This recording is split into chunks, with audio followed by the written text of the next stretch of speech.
એટલે મહારાજ આપણને જો હમણાં વાત આવી ને કીર્તનમાં શું આવ્યું, રે શિર સાથે નટવરને વરી ગયા, વરવામાં શું આડું આવે છે?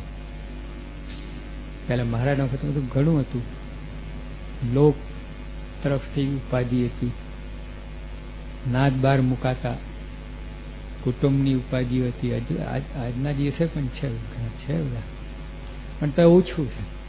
હવે આપણને જે આડું આવે છે પંચ વિશે, બીજું કાંઈ નહીં, એ આપણને હસ્તમેળાપ ના થવા દે. ઘણા નહીં દેશમાં હોય છે ઉસ્તાદ લોકો, ગોઠવે વચ્ચે ફાચર મારી જઈને કઈ આવે કે આમ ઓલો છોકરો બેકાર ત્યાં ક્યાં દીકરી આપી, આવું કરી આપે, ગોઠવી આપે, એકદમ પોઈન્ટ ઉપર આવે ને એકદમ ના પાડી દે નથી, બોલા એટલે કંકોત્રી છપાઈ ગઈ, જે હોય લો. આપણને અહીં હસ્તમેળાપ થવામાં શું આડા આવે? કોણ મેં દખલ કરે? પંચ વિશે. હા, બીજી મારે કહ્યું ને, જે હરિભક્તને રે રહેવું હોય મારી પાસ, તો તમે મેલજો રે મિથ્યા પંચ વિષયની આસ. એમાં કઈ માલ હોય તો બરાબર છે, મિથ્યા છે. આ વૈજ્ઞાનિકો કે છે આખી પૃથ્વીમાંથી આકાશનો ભાગ કાઢી લો તો પૃથ્વી એક સોપારી જેટલી થઈ જાય. કેટલું ફૂલેલું છે, બોલો ફૂગો આટલો ના ફૂલે. ફુગામાં એનો હવા નીકળી જાય તો ઘણું સ્ટફ હોય છે, અડધી સોપારી એટલું તો હોય.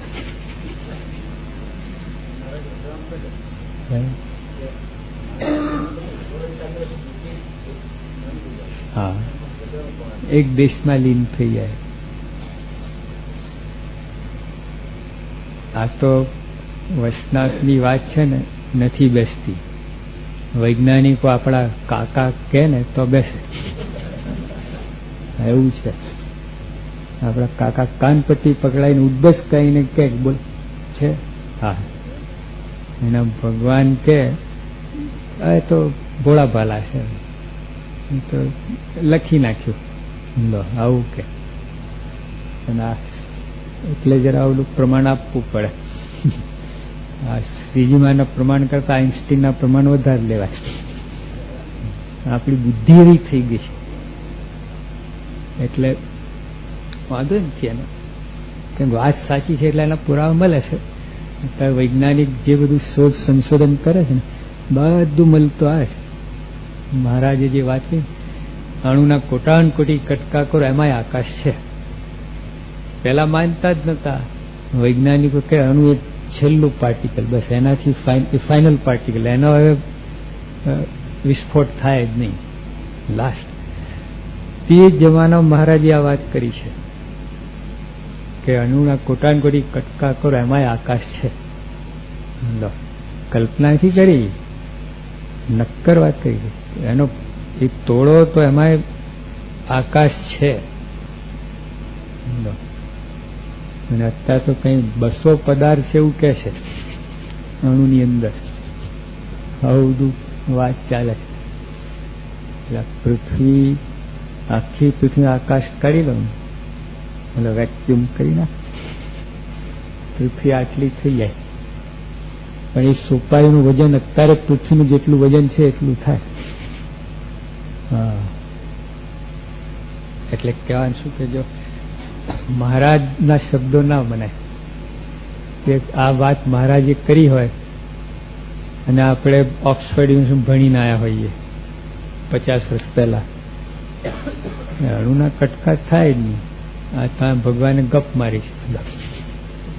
અને આજે કાનપટ્ટી પકડીને કે ના બરાબર છે, કેમ કે આપણો દાદો કહે છે એટલે, બાપો કહે છે એટલે નહીં, સ્વામી બાપા કહે છે એટલે નહીં મનાય, દાદો કહે છે ને વૈજ્ઞાનિક તો મનાય છે.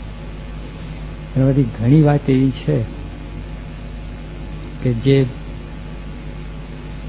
તમે 1 કરોડ વસ્તુ હોય એમાંથી 13 જ વસ્તુ તમે જોઈ શકતા હોય તેવું કહેવાય. લગભગ આંધ્રા જ કહેવાય ને. કરોડ વસ્તુ તો અહીં સામે હોય, એમાંથી 13 વસ્તુ જોઈ શકો તમે, એટલે આંધ્રા જ કહેવાય કે નહીં. એવું છે, કેટલી વસ્તુ છે તમે જોઈ શકતા નથી. એટલે આ તો પછી આ તો ક્યાંથી દેખાય, શું સમજાય તમને આ વાત? એટલે આપણી આ જો રેલના પાટા ભેગા થતા દેખાય કે નહીં? ભેગા થાય ખરા? અને થાય તો આપણે ઉપર ભેગા થઈ જઈએ.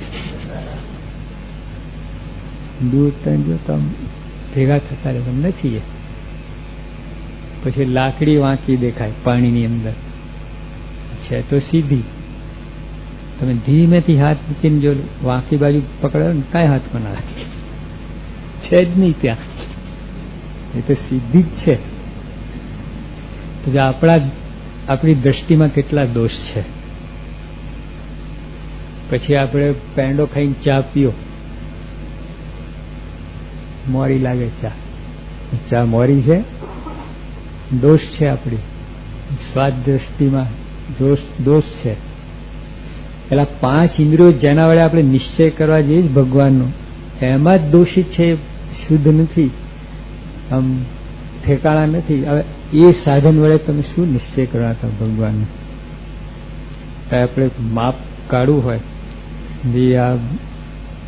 આ પાઠ છે, ઓલા છેડે કેટલા ફૂટનું છે, ફૂટમાં જ ગડબડ હોય, 13-14 ઇંચનું ફૂટ હોય, માપ ખોટો જ પડે.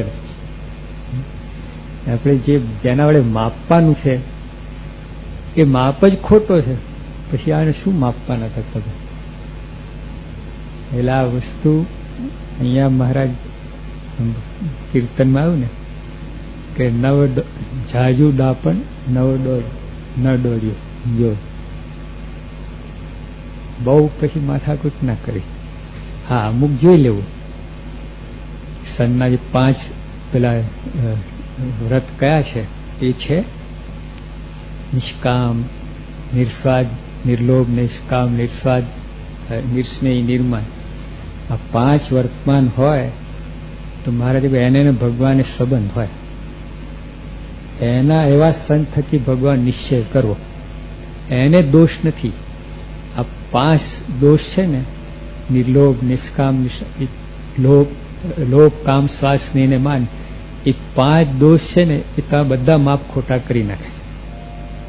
ભગવાન તો નહીં માપી શકે. જે આવા સંત છે ને 5 આ દોષ નીકળી ગયા, એનો પરફેક્ટ માપ છે, એનું ફૂટ પટ્ટી બરાબર છે, એનાથી ભગવાન નિશ્ચય થાય.